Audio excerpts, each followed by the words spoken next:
Hi అండి. Welcome back my channel. ఈరోజు నేను ఇడ్లీలోకి పల్లీ చట్నీని ఎలా తయారు చేయాలో చూపిస్తున్నాను రండి. ఇది ఇడ్లీలోకి కాదండి, దోస, చపాతీలోకి, మెయిన్‌గా చపాతీలోకి అయితే ఈవినింగ్ చాలా బావుంటుందండి. ఉప్మాలోకి కూడా బావుంటుంది ఈ చట్నీ. ఈ చట్నీలోకి కేవలం మనం పచ్చిమిర్చిని వాడితే చాలా బావుంటుంది. నేను ఒక కడాయి తీసుకొని ఒక టేబుల్ స్పూన్ నూనె పోసాను. అంతే, ఇంకా నూనె కూడా ఎక్కువగా పట్టదు మనకి.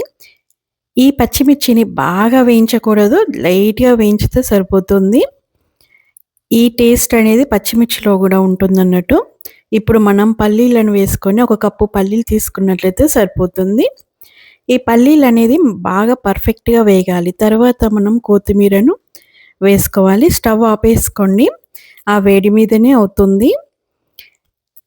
కొత్తిమీర కొంచెం ఎక్కువ యేసుకున్నా పర్వాలేదండి. చాలా బావుంటుంది. ఇప్పుడు నేను మిక్సీ జాడీలోకి పచ్చిమిర్చిని తీసుకున్నాను. తర్వాత పల్లీలను కూడా తీసుకున్నాను. దీంట్లోకి టమాటాను యాడ్ చేస్తున్నాను.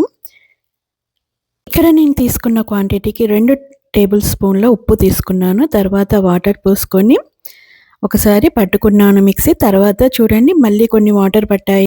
మళ్ళీ ఒకసారి మిక్సీ పట్టుకున్నాను.